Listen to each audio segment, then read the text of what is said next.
2. C'est au crépuscule seulement que Grégor se réveilla, après un sommeil lourd et comateux.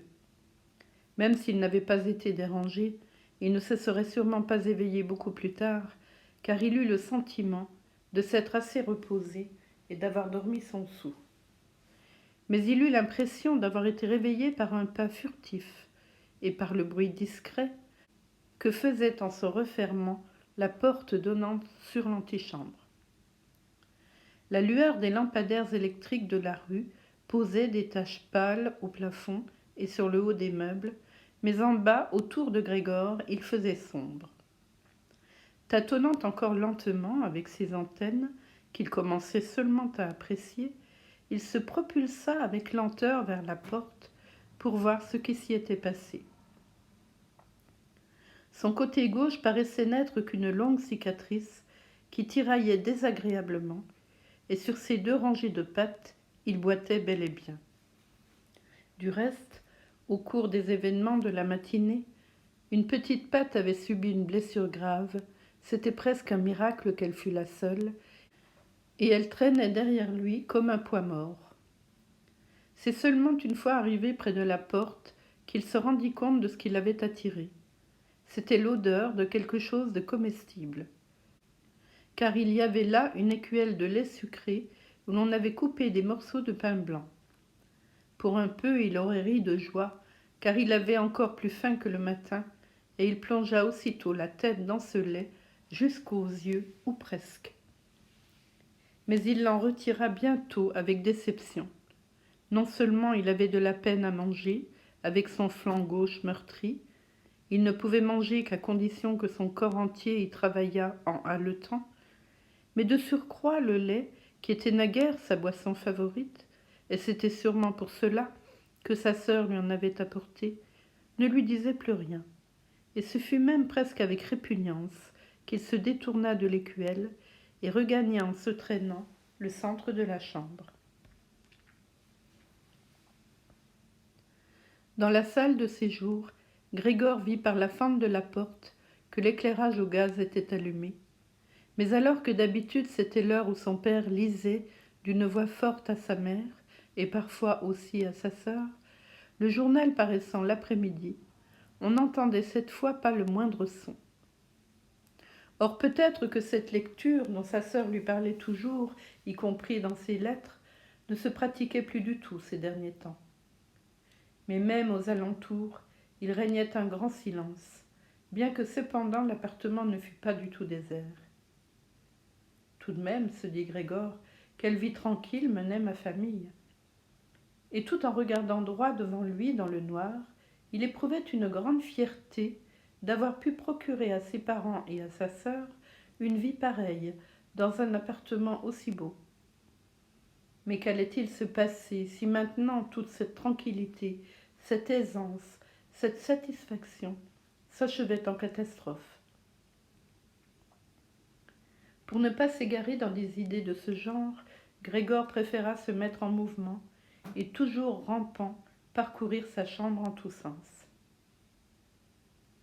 À un certain moment, au cours de cette longue soirée, on entr'ouvrit un peu l'une des portes latérales et puis l'autre, mais on les referma prestement. Sans doute quelqu'un avait-il éprouvé le besoin d'entrer, mais les scrupules l'avaient emporté.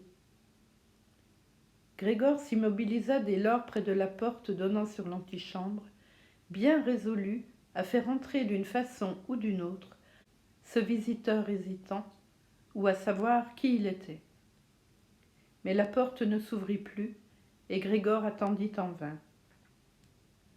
Au début de la journée, quand toutes les portes étaient fermées à clé, tout le monde voulait entrer, et maintenant qu'il en avait ouvert une, et que les autres avaient manifestement été ouvertes au cours de la journée, plus personne ne venait, et d'ailleurs les clés étaient dans les serrures, mais de l'autre côté.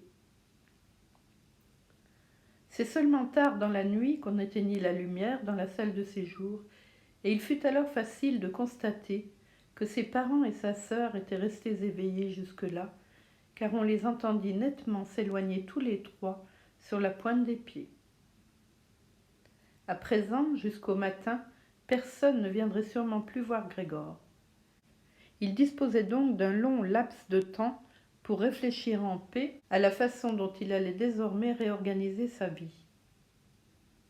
Mais la hauteur si dégagée de cette chambre, où il était contraint de rester couché à plat, lui fit peur, sans qu'il pût découvrir pourquoi, car enfin c'était la chambre où il logeait depuis 5 ans.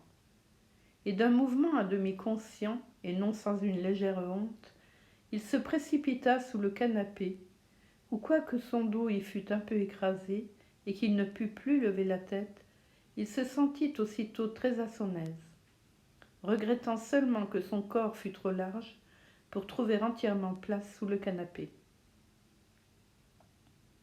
Il y resta la nuit entière, qu'il passa en partie dans un demi-sommeil, d'où la faim le tirait régulièrement, et en partie à agiter des soucis et des espoirs vagues, mais qui l'amenaient tous à conclure qu'il lui fallait provisoirement se tenir tranquille, et par sa patience et son extrême sollicitude, rendre supportable à sa famille les désagréments qu'il se voyait décidément contraint de lui faire subir dans son état actuel. Dès le petit matin, c'était encore presque la nuit, Grégor eut l'occasion de vérifier la vigueur des résolutions qu'il venait de prendre, car sa sœur, presque entièrement habillée, ouvrit la porte de l'antichambre et regarda dans la chambre avec curiosité. Elle ne le découvrit pas tout de suite, mais quand elle l'aperçut sous le canapé, que diable il fallait bien qu'il fût quelque part, il n'avait tout de même pas pu s'envoler, elle en eut une telle frayeur que, sans pouvoir se contrôler, elle referma la porte de l'extérieur en la claquant à toute volée. Mais comme si elle regrettait de s'être conduite ainsi, elle ouvrit de nouveau la porte aussitôt et entra sur la pointe des pieds, comme chez un grand malade, voire chez un inconnu. Grégor avait avancé la tête jusqu'au ras du canapé et l'observait. Allait-elle remarquer qu'il n'avait pas touché au lait et que ce n'était pas faute d'appétit, et lui apporterait-elle un autre aliment qui lui conviendrait mieux? Si elle ne le faisait pas d'elle-même, il aimerait mieux mourir de faim que de le lui signaler, bien qu'en fait, il eût terriblement envie de jaillir dessous le canapé, de se jeter aux pieds de sa sœur et de lui demander quelque chose de bon à manger. Mais sa sœur remarqua tout de suite avec stupeur l'écuelle encore pleine, à part les quelques éclaboussures de lait qu'on voyait autour, et elle la ramassa aussitôt, à vrai dire non pas à main nue, mais avec un chiffon, et l'emporta. Grégor était extrêmement curieux de voir ce qu'elle allait rapporter à la place, et il fit là-dessus les hypothèses les plus diverses. Jamais pourtant il n'aurait pu deviner ce que sa sœur fit dans sa bonté.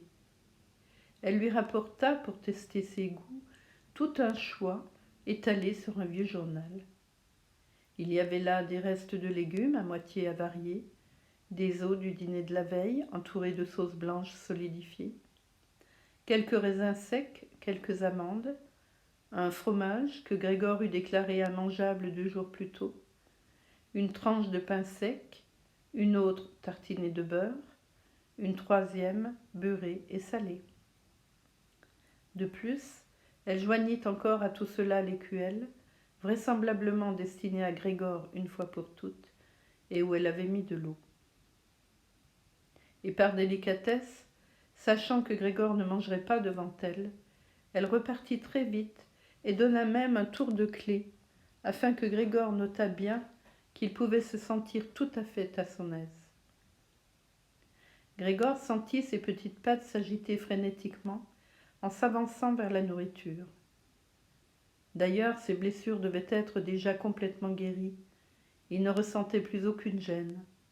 Il s'en étonna et songea que plus d'1 mois auparavant, il s'était fait une toute petite coupure au doigt avec un couteau, et qu'avant-hier encore la plaie lui faisait toujours passablement mal. Est-ce que cela voudrait dire que j'ai maintenant une sensibilité moindre, pensa-t-il, en suçotant avidement le fromage, qu'il avait aussitôt et fortement attiré, plutôt que tout autre mets.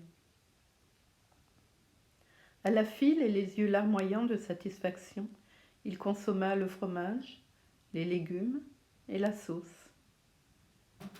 Les denrées fraîches, en revanche, ne lui disaient rien. Il ne pouvait pas même supporter leur odeur.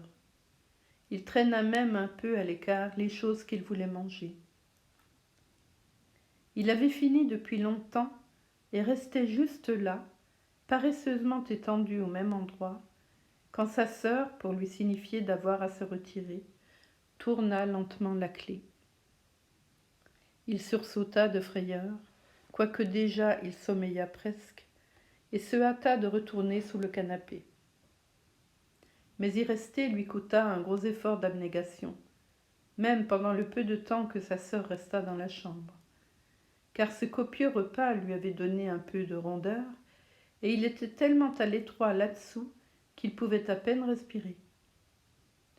Suffocant par instants, il vit, les yeux quelque peu exorbités, que sa sœur, sans se douter de rien, ramassait avec un balai non seulement les reliefs du repas, mais même ce que Grégor n'avait pas touché, comme si cela aussi était désormais inutilisable, versant tout à la hâte dans un seau qu'elle coiffa d'un couvercle en bois, sur quoi elle emporta le tout.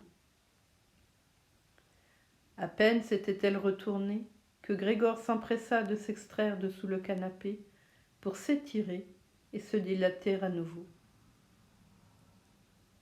C'est ainsi désormais que Grégor fut alimenté chaque jour, une fois le matin, quand les parents et la bonne dormaient encore, et une seconde fois, quand tous les autres avaient pris leur repas de midi, car alors aussi les parents dormaient un moment, et la bonne était expédiée par la sœur pour faire quelques courses.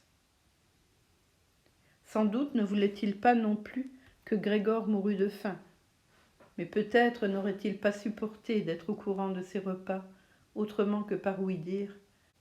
Peut-être aussi que la sœur entendait leur épargner un chagrin, fût-il petit, car de fait, il souffrait suffisamment ainsi. Quel prétexte l'on avait trouvé, le premier matin, pour se débarrasser du médecin et du serrurier. Grégor ne put l'apprendre, car comme on ne le comprenait pas, personne ne songeait, même sa sœur, qu'il pût comprendre les autres. Et lorsqu'elle était dans sa chambre, il devait se contenter de l'entendre çà et là soupirer et invoquer les saints. C'est seulement plus tard, quand elle se fut un peu habituée à tout cela, jamais naturellement, il ne fut question qu'elle s'y habituât complètement, que Grégor put parfois saisir au vol une remarque qui partait d'un bon sentiment ou pouvait être ainsi interprétée. Aujourd'hui, il a trouvé ça bon, disait-elle, quand Grégor avait fait de sérieux dégâts dans la nourriture, tandis que dans le cas inverse, qui peu à peu se présenta de plus en plus fréquemment, elle disait d'un ton presque triste, « Voilà encore que tout est resté. » Mais s'il ne pouvait apprendre aucune nouvelle directement, en revanche, Grégor épiait beaucoup de choses dans les pièces attenantes, et il suffisait qu'il entende des voix pour qu'aussitôt il court jusqu'à la porte correspondante et s'y colle de tout son corps. Les premiers temps surtout, il n'y eut pas une seule conversation qui ne portât sur lui, fût-ce à mots couverts. 2 jours durant, tous les repas donnèrent lieu à des conciliabules sur la façon dont il convenait désormais de se comporter. Mais même entre les repas, on parlait du même sujet, car il y avait toujours 2 membres de la famille à la maison, étant donné sans doute que personne ne voulait y rester seul, mais qu'en aucun cas on ne voulait qu'il n'y eût personne. En outre, dès le premier jour, la bonne, sans qu'on sût clairement si elle avait eu vent de l'événement et jusqu'à quel point, avait supplié à genoux la mère de Grégor de lui donner immédiatement son congé, et quand elle fit ses adieux un quart d'heure plus tard, c'est en pleurant qu'elle se confondit en remerciements, comme si ce congé avait été la plus grande bonté qu'on avait eue pour elle dans cette maison. Et sans qu'on lui eût rien demandé, elle jura ses grands dieux qu'elle ne dirait rien à personne, rien de rien. Dès lors, ce fut la sœur, avec sa mère, qui dut faire aussi la cuisine. Il est vrai que ce n'était pas un gros travail, car on ne mangeait presque rien. Grégor les entendait s'encourager en vain les uns les autres à manger, sans obtenir d'autre réponse que merci, ça suffit, ou quelque chose dans ce genre. Peut-être ne buvait-on pas non plus. Souvent, la sœur demandait au père s'il voulait de la bière, et elle s'offrait gentiment à aller en chercher. Et quand le père ne répondait pas, elle déclarait, pour lui ôter tout scrupule, qu'elle pouvait aussi y envoyer la concierge. Mais le père disait finalement un grand non, et l'on n'en parlait plus. Dès le premier jour, le père avait exposé en détail, tant à la mère qu'à la sœur, quelle était la situation financière de la famille et ses perspectives en la matière. Se levant parfois de table, il allait jusqu'au petit coffre-fort qu'il avait sauvé 5 ans auparavant du naufrage de son entreprise, pour en rapporter telle quittance ou tel agenda. On entendait le bruit de la serrure compliquée qui s'ouvrait et une fois retiré le document en question, se refermait. Ces explications paternelles étaient pour une part la première bonne nouvelle qui parvenait à Grégor depuis sa captivité. Il avait cru qu'il n'était rien resté à son père de cette entreprise, du moins son père ne lui avait-il pas dit le contraire, et Grégor ne l'avait d'ailleurs pas interrogé là-dessus. À l'époque, l'unique souci de Grégor avait été de tout mettre en œuvre pour que sa famille oublie le plus rapidement possible la catastrophe commerciale qui les avait tous plongés dans un complet désespoir. Il s'était alors mis à travailler avec une ardeur toute particulière, et de petit commis qu'il était, presque du jour au lendemain, il était devenu représentant, ce qui offrait naturellement de toute autre possibilité de gain, les succès remportés se traduisant aussitôt sous forme de provisions en argent liquide qu'on pouvait rapporter à la maison et poser sur la table sous les yeux de la famille étonnée et ravie. C'était le bon temps, mais jamais cette première période ne se retrouva par la suite, du moins avec le même éclat, quoique Grégor se mit à gagner de quoi subvenir aux besoins de toute la famille, ce qu'il faisait effectivement. On s'était tout bonnement habitué à cela, aussi bien la famille que Grégor lui-même. On acceptait cet argent avec reconnaissance. Grégor le fournissait de bon cœur, mais les choses n'avaient plus rien de chaleureux. Seule la sœur de Grégor était tout de même restée proche de lui, et il caressait un projet secret à son égard. Elle, qui, contrairement à lui, aimait beaucoup la musique et jouait du violon de façon émouvante, il voulait l'an prochain, sans se soucier des gros frais que cela entraînerait et qu'on saurait bien couvrir d'une autre matière, l'envoyer au conservatoire. Souvent, lors des brefs séjours que Grégor faisait dans la ville, ce conservatoire était évoqué dans ses conversations avec sa sœur, mais toujours comme un beau rêve dont la réalisation était impensable, et les parents n'entendaient même pas ces évocations innocentes d'une très bonne oreille. Mais Grégor pensait très sérieusement à cette affaire et avait l'intention de l'annoncer solennellement le soir de Noël. Telles étaient les pensées bien vaines dans l'état où il était, qui lui passaient par la tête, tandis qu'il était là, debout, à épier, collé à la porte.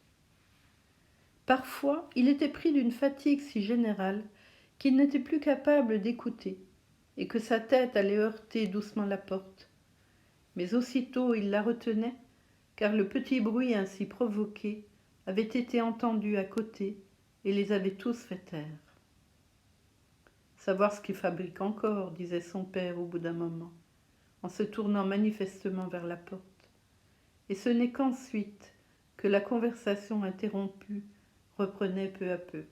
Grégor apprit alors tout à loisir, car son père dans ses explications se répétait fréquemment, en partie parce que lui-même ne s'était pas occupé de ces choses depuis longtemps, et en partie aussi parce que la mère de Grégor ne comprenait pas tout du premier coup, qu'en dépit de la catastrophe, il restait encore, datant de la période précédente, un capital, à vrai dire très modeste, qu'avait quelque peu arrondi entre-temps les intérêts, auxquels on n'avait pas touché.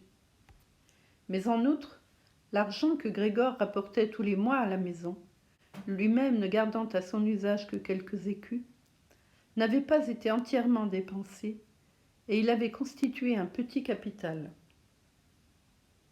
Grégor, derrière sa porte, hochait la tête avec enthousiasme, ravi de cette manifestation inattendue de prudence et d'économie. De fait, ce surplus d'argent lui aurait permis d'éponger la dette que son père avait envers son patron, rapprochant d'autant le jour où il aurait pu rayer cette ligne de son budget, mais à présent, il valait sûrement mieux que son père eût pris d'autres dispositions.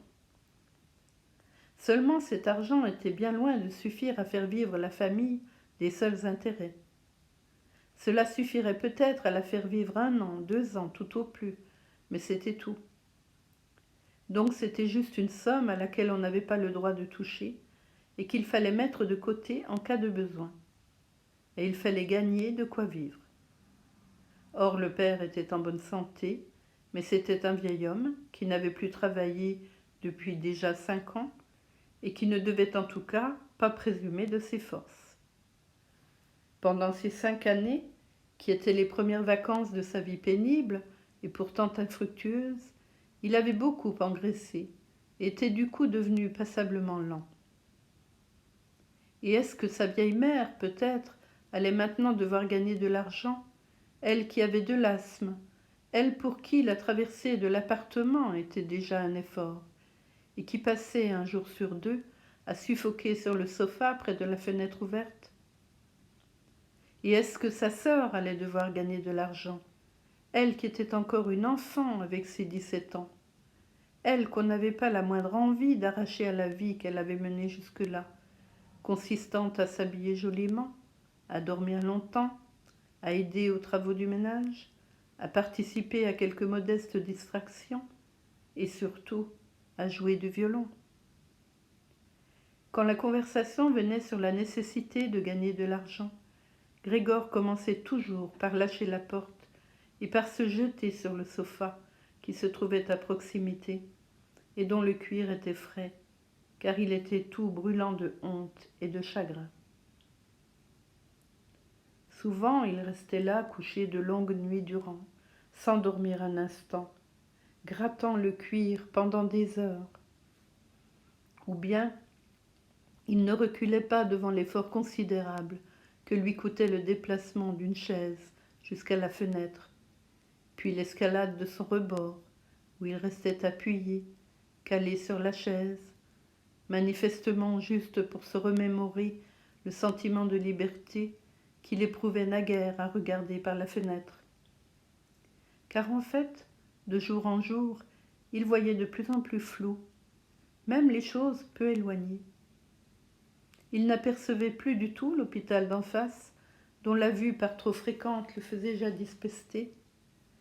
Et s'il n'avait pas su habiter dans la rue calme, mais complètement citadine, qu'était la Charlottenstrasse, il aurait pu croire que sa fenêtre donnait sur un désert, où le ciel gris et la terre grise se rejoignaient jusqu'à se confondre.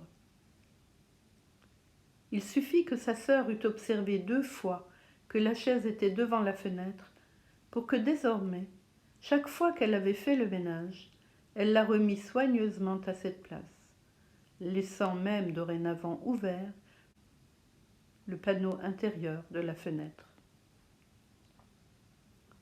Si seulement Grégor avait pu parler à sa sœur et la remercier de tout ce qu'elle était obligée de faire pour lui, il aurait plus aisément supporté les services qu'elle lui rendait. Mais dans ces conditions, il en souffrait.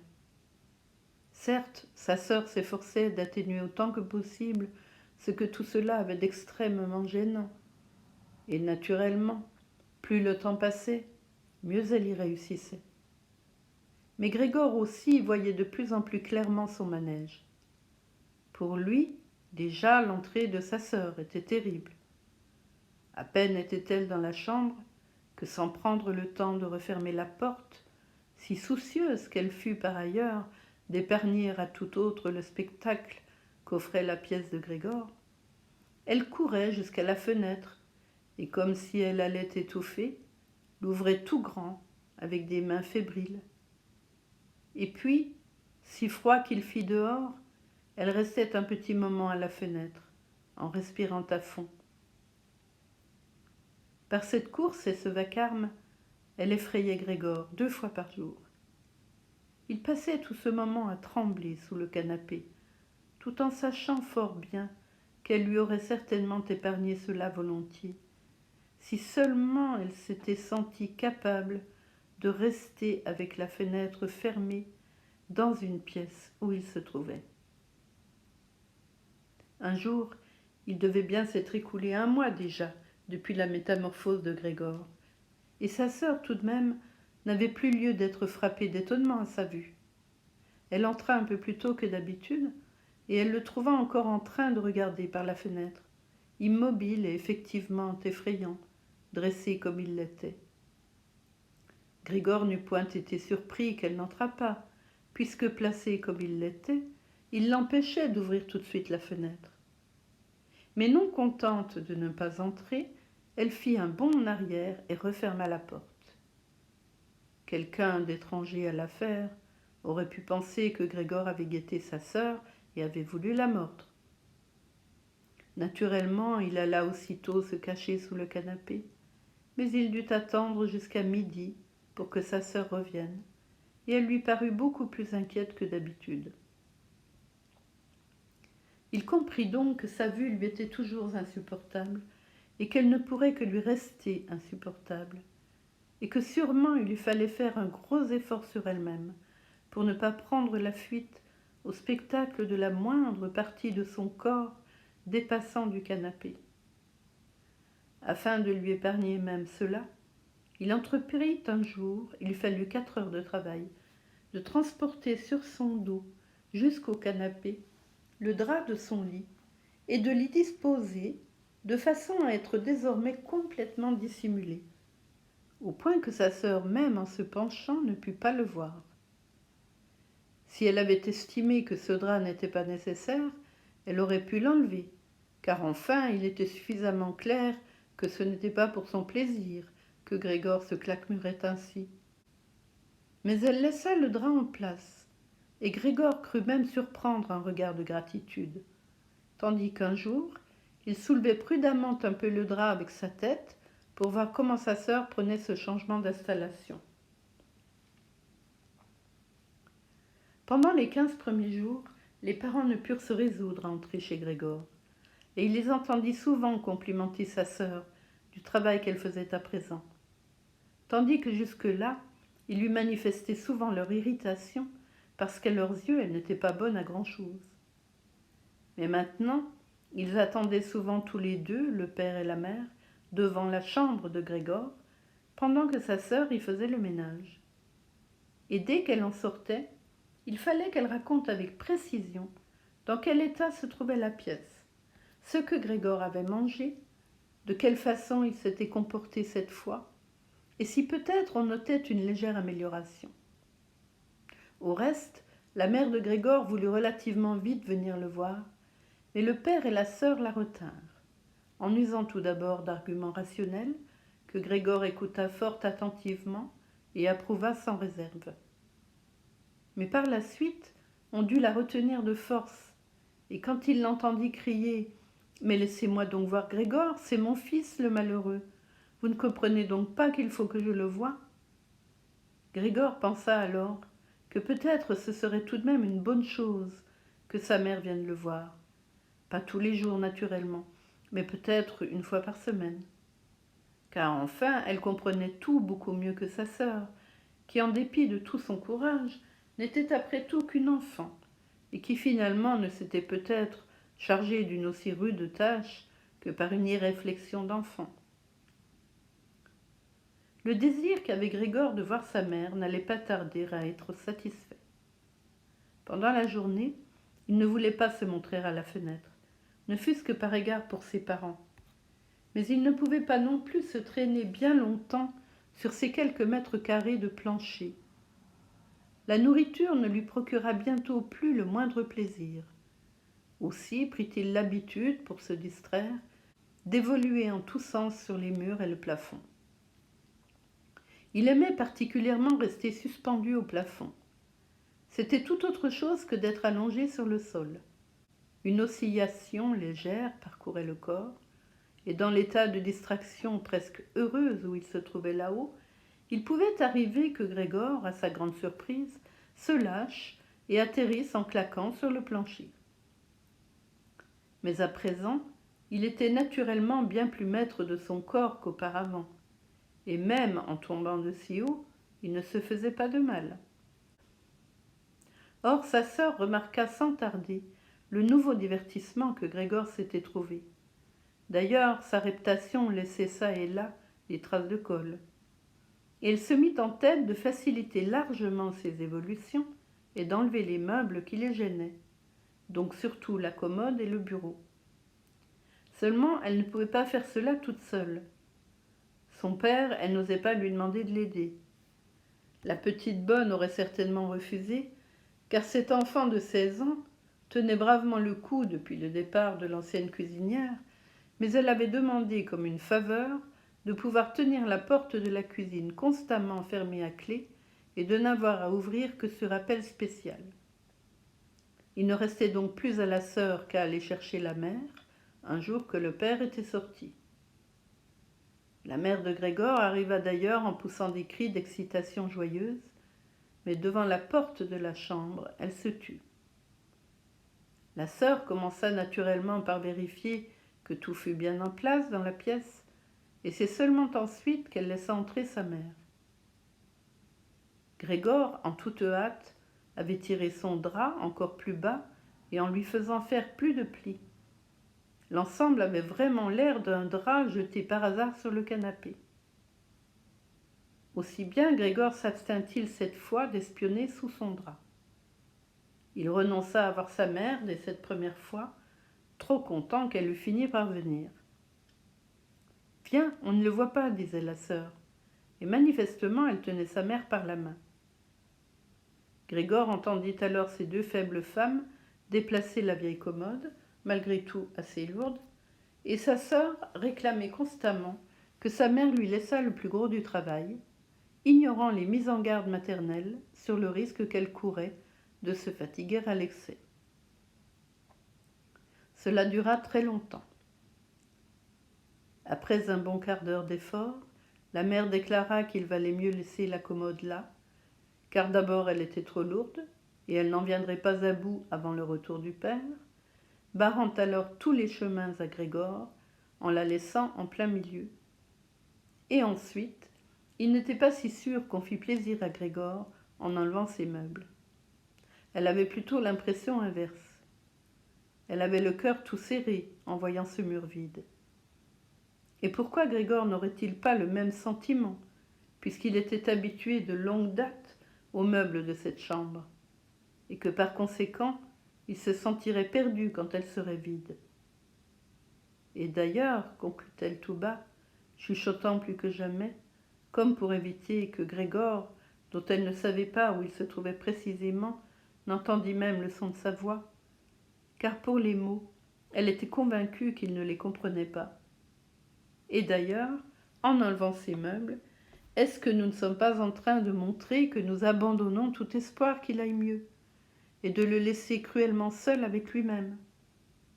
Je crois que le mieux serait d'essayer de maintenir sa chambre dans l'état exact où elle était, afin que Grégor, lorsqu'il reviendra parmi nous, trouve tout inchangé et qu'il en oublie d'autant plus facilement cette période. En écoutant ces paroles de sa mère, Grégor se rendit compte que le manque de toute conversation humaine directe, allié à cette vie monotone au sein de sa famille, lui avait sûrement troublé l'esprit tout au long de ces 2 mois. Car comment s'expliquer autrement qu'il ait pu souhaiter sérieusement de voir sa chambre vidée? Avait-il réellement envie que cette pièce douillette, agréablement installée, avec des meubles de famille, se métamorphosât en un antre où il pourrait certes évoluer à sa guise, en tous sens, mais où en même temps il ne pourrait qu'oublier rapidement, totalement, son passé d'être humain? Car enfin, il était déjà à 2 doigts de l'oubli, et il avait fallu la voix de sa mère, qu'il n'avait pas entendue depuis longtemps, pour le secouer. Il ne fallait rien enlever, tout devait rester. Les effets bénéfiques de ces meubles sur son état lui était indispensable. Et si les meubles l'empêchaient de se livrer à ces évolutions ineptes, ce ne serait pas un mal, ce serait au contraire une bonne chose. Mais sa sœur était malheureusement d'un avis différent. Elle avait pris l'habitude, non sans raison à vrai dire, de se poser en expert face à ses parents lorsqu'il s'agissait des affaires de Grégor.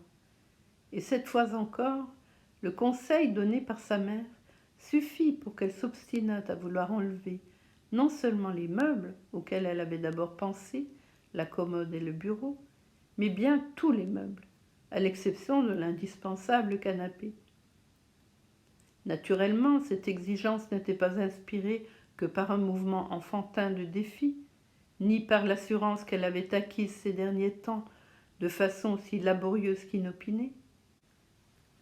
De fait, elle avait aussi observé que Grégor avait besoin de beaucoup d'espace pour évoluer, mais qu'en revanche, pour ce qu'on voyait, il n'utilisait pas du tout les meubles. Mais peut-être que jouait aussi l'esprit exalté des jeunes filles de son âge. Il cherche à se satisfaire en toute occasion, et en l'occurrence, il inspirait à Grete le désir de rendre encore plus effrayante la situation de Grégor, afin de pouvoir dès lors en faire plus pour lui qu'auparavant. Car dans une pièce où Grégor régnerait en maître sur les murs vides, personne d'autre que Grete n'aurait sans doute jamais le courage de pénétrer. Aussi ne voulut-elle pas démordre de sa décision, malgré sa mère, que d'ailleurs cette chambre inquiétait et semblait faire hésiter, et qui bientôt se tut, aidant de son mieux sa fille à emporter la commode. Eh bien, la commode, Grégor pouvait encore s'en passer, à la rigueur, mais le bureau déjà devait rester. Et à peine les deux femmes, se pressant en gémissant contre la commode, eurent-elles quitté la pièce, que Grégor sortit la tête de sous le canapé pour voir comment il pourrait intervenir avec prudence et autant de discrétion que possible.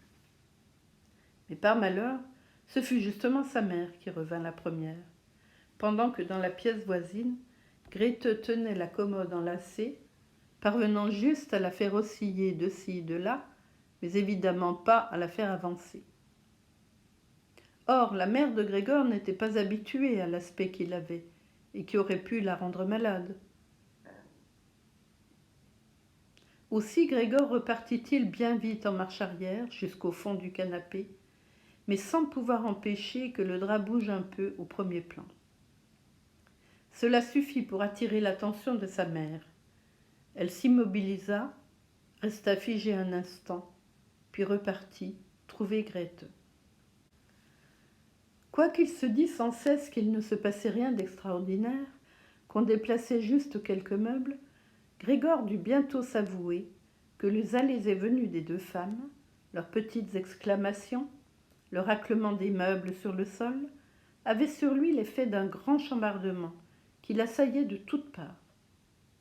Et bien qu'il rentrât la tête et les pattes et enfonçât presque son corps dans le sol, il se dit qu'immanquablement il n'allait pas pouvoir supporter tout cela longtemps. Elles étaient en train de vider sa chambre. Elle lui prenait tout ce qu'il aimait. Déjà la commode contenant la scie à découper et ses autres outils avaient été emportés.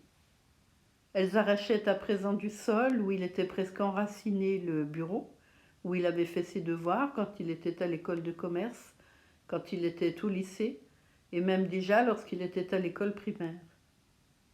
Il n'était vraiment plus temps d'apprécier si les deux femmes étaient animées de bonnes intentions. D'ailleurs, il avait presque oublié leur existence, car leur épuisement les faisait travailler en silence, et l'on n'entendait plus que le bruit lourd de leurs pas. Il se jeta donc hors de son repère. Les femmes dans l'autre pièce s'étaient accotées un instant au bureau pour reprendre un peu leur souffle, changea 4 fois de direction, ne sachant vraiment pas que sauver en priorité. C'est alors que lui sauta aux yeux, accrochée sur le mur, par ailleurs nue, l'image de la dame vêtue uniquement de fourrure. Il grimpa prestement jusqu'à elle et se colla contre le verre qui le retint et fit du bien à son ventre brûlant. Cette image, du moins, que Grégor à présent recouvrait en entier, on pouvait être sûr que personne n'allait la lui enlever. Il tordit la tête vers la porte de l'antichambre pour observer les femmes à leur retour. Elles ne s'étaient pas accordé beaucoup de repos et revenaient déjà. Grete tenait sa mère à bras-le-corps et la portait presque. « Eh bien, qu'emportons-nous maintenant » dit-elle en regardant autour d'elle. C'est alors que se croisèrent le regard de Grete et celui de Grégor sur son mur. Sans doute uniquement à cause de la présence de sa mère, elle garda son calme, pencha le visage vers elle pour l'empêcher de regarder, puis dit tout à trac et non sans frémir : « Allez, tu ne préfères pas revenir un instant dans la salle de séjour ?» Pour Grégor, les intentions de sa sœur étaient claires. Elle voulait mettre leur mère en sécurité, puis le chasser de son mur. Eh bien, elle pouvait toujours essayer. Il était installé sur son sous-vert et ne le lâcherait pas. Il sauterait plutôt à la figure de sa sœur.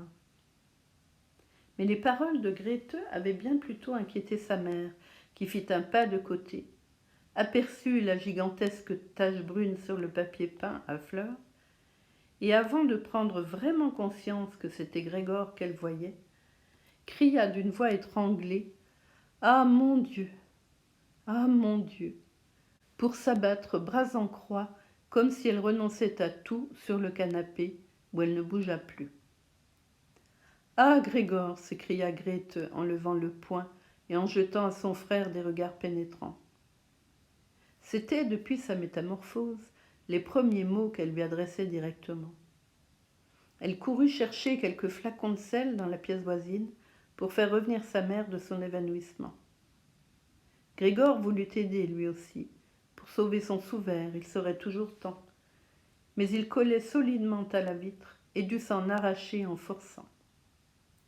Il se précipita alors à son tour dans l'autre pièce, comme s'il pouvait donner quelques conseils à sa sœur, comme autrefois. Mais il ne put que rester derrière elle, sans rien faire. Fouillant parmi divers flacons, elle eut de nouveau peur lorsqu'elle se retourna. Un flacon tomba par terre et se brisa. Un éclat blessa Grégor à la face, tandis qu'il se retrouvait dans une flaque de quelques médicaments corrosifs. Sans plus s'attarder, Grete ramassa autant de flacons qu'elle pouvait en tenir et fila rejoindre sa mère, refermant la porte d'un coup de pied. Grégor se trouvait donc coupé de sa mère, qui était peut-être près de mourir par sa faute. Il ne fallait pas ouvrir la porte s'il ne voulait pas chasser sa sœur, qui devait rester auprès de sa mère. Il n'avait maintenant qu'à attendre. Assailli de remords et de soucis, il se mit à ramper, évoluant sur les murs, les meubles et le plafond, pour finalement, désespéré, et voyant toute la pièce se mettre à tourner autour de lui, se laisser choir au milieu de la grande table. Il se passa un petit moment. Grégor gisait là, exténué. Alentour, c'était le silence. Peut-être était-ce bon signe. C'est alors qu'on sonna. La petite bonne était naturellement enfermée à clé dans la cuisine, et c'est donc Grete qui dut aller ouvrir. Le père rentrait. Qu'est-ce qui s'est passé ? Tels furent ses premiers mots. Sans doute avait-il tout compris, rien qu'à voir l'air de Grete.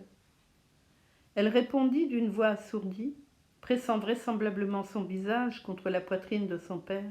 « Maman s'est trouvée mal, mais ça va déjà mieux. Grégor s'est échappé. »« Je m'y attendais, dit le père. Je vous l'avais toujours dit. Mais vous autres femmes, vous n'écoutez rien. » Grégor comprit que son père avait mal interprété le compte-rendu excessivement bref que lui avait fait Grete, et qu'il supposait que Grégor s'était rendu coupable de quelque acte de violence. Il fallait donc maintenant que Grégor rassure son père, car pour lui fournir des explications, il n'en avait ni le temps ni la possibilité. Aussi se réfugia-t-il contre la porte de sa chambre et se pressa contre elle, afin que son père, dès qu'il entrerait dans l'antichambre, pût aussitôt voir que Grégor était animé des meilleures intentions, qu'il voulait tout de suite rentrer dans sa chambre et qu'il n'était pas nécessaire de le chasser, qu'il suffisait d'ouvrir la porte pour qu'il disparût immédiatement. Mais le père n'était pas d'humeur à discerner ce genre de finesse. « Ah !» s'écria-t-il dès son entrée, sur un ton qui exprimait à la fois la fureur et la satisfaction. Grégor écarta la tête de la porte et la leva vers son père. Il n'avait vraiment pas imaginé son père tel qu'il le voyait là. Certes, ces derniers temps, à force de se livrer à ces évolutions rampantes d'un genre nouveau, il avait négligé de se préoccuper, comme naguère, de ce qui se passait dans le reste de l'appartement, et il aurait dû effectivement s'attendre à découvrir des faits nouveaux. Mais tout de même, était-ce encore là son père? Était-ce le même homme qui, naguère encore, était fatigué et enfoui dans son lit quand Grégor partait pour une tournée? Qui, les soirs où Grégor rentrait, l'accueillait en robe de chambre dans son fauteuil? Qui n'était guère capable de se lever et se contentait de tendre les bras en signe de joie? Et qui, lors des rares promenades communes que la famille faisait quelques dimanches par an, et pour les jours fériés importants, marchant entre Grégor et sa mère, qui allait pourtant déjà lentement, les ralentissait encore un peu plus, emmitouflé dans son vieux manteau, tâtant laborieusement le sol d'une béquille précautionneuse, et quand il voulait dire quelque chose, s'arrêtant presque à chaque fois pour rameuter autour de lui son escorte. Mais à présent, il se tenait tout ce qu'il y a de plus droit. Revêtu d'un uniforme strict, bleu, à boutons dorés, comme en portent les employés des banques, il déployait son puissant double menton sur le col haut et raide de sa vareuse. Sous ses sourcils broussailleux, ses yeux noirs lançaient des regards vifs et vigilants. Ses cheveux blancs, naguère en bataille, étaient soigneusement lissés et séparés par une oreille impeccable. Sa casquette, ornée d'un monogramme doré, sans doute celui d'une banque, décrivit une courbe à travers toute la pièce pour atterrir sur le canapé. Puis, les mains dans les poches de son pantalon et retroussant ainsi les pans de sa longue vareuse, il marcha vers Grégor avec un air d'irritation contenue. Il ne savait sans doute pas lui-même ce qu'il projetait de faire, mais toujours est-il qu'il levait les pieds exceptionnellement haut, et Grégor s'étonna de la taille gigantesque qu'avaient les semelles de ses bottes. Mais il ne s'attarda pas là-dessus, sachant bien depuis le premier jour de sa nouvelle vie que son père considérait qu'il convenait d'user à son égard de la plus grande sévérité. Aussi se mit-il à courir devant son père, s'arrêtant quand son père s'immobilisait, et filant à nouveau dès que son père faisait un mouvement. Ils firent ainsi plusieurs fois le tour de la pièce, sans qu'il se passât rien de décisif, et même sans que cela eût l'air d'une poursuite, tant tout cela se déroulait sur un rythme lent. C'est d'ailleurs pourquoi Grégor restait pour le moment sur le plancher, d'autant qu'il craignait, s'il se réfugiait sur les murs ou le plafond, que son père ne voilât de sa part une malice particulière. Encore Grégor était-il obligé de se dire qu'il ne tiendrait pas longtemps, même à ce régime, car pendant que son père faisait un pas, il devait exécuter, lui, quantité de petits mouvements. L'essoufflement commençait déjà à se manifester. Aussi bien n'avait-il pas le poumon bien robuste, même dans sa vie antérieure. Tandis qu'ainsi il titubait, ouvrant à peine les yeux pour mieux concentrer ses énergies sur sa course, et que dans son hébétude il n'avait pas idée de s'en tirer autrement qu'en courant, et qu'il avait déjà presque oublié qu'il disposait des murs, en l'occurrence encombrés de meubles délicatement sculptés, tout en points et en créneaux, voilà que lancé avec légèreté, quelque chose vint atterrir tout à côté de lui et rouler sous son nez. C'était une pomme. Elle fut aussitôt suivie d'une deuxième. Grégor se figea, terrifié. Poursuivre la course était vain, car son père avait décidé de le bombarder. Puisant dans la coupe de fruits sur la desserte, il s'était rempli les poches de pommes et maintenant, sans viser précisément pour l'instant, les lançait l'une après l'autre. Les petites pommes rouges roulaient par terre en tous sens, comme électrisées, et s'entrechoquaient. L'une d'elles, lancée mollement, effleura le dos de Grégor et glissa sans provoquer de dommages. Mais elle fut aussitôt suivie d'une autre qui, au contraire, s'enfonça littéralement dans le dos de Grégor. Il voulut se traîner un peu plus loin, comme si cette surprenante et incroyable douleur pouvait passer en changeant de lieu. Mais il se sentit comme cloué sur place et s'étira de tout son long dans une complète confusion de tous ses sens. Il vit seulement encore, d'un dernier regard, qu'on ouvrait brutalement la porte de sa chambre et que, suivi par sa sœur, qui criait, sa mère en sortait précipitamment en chemise, car sa sœur l'avait déshabillée pour qu'elle respirât plus librement pendant son évanouissement. Puis que sa mère courait vers son père, en perdant en chemin l'un après l'autre ses jupons délacés qui glissaient à terre, et qu'en trébuchant sur eux, elle se précipitait sur le père, l'enlaçait, ne faisait plus qu'un avec lui. Mais Grégor perdait déjà la vue, et les mains derrière la nuque du père le suppliaient d'épargner la vie de Grégor.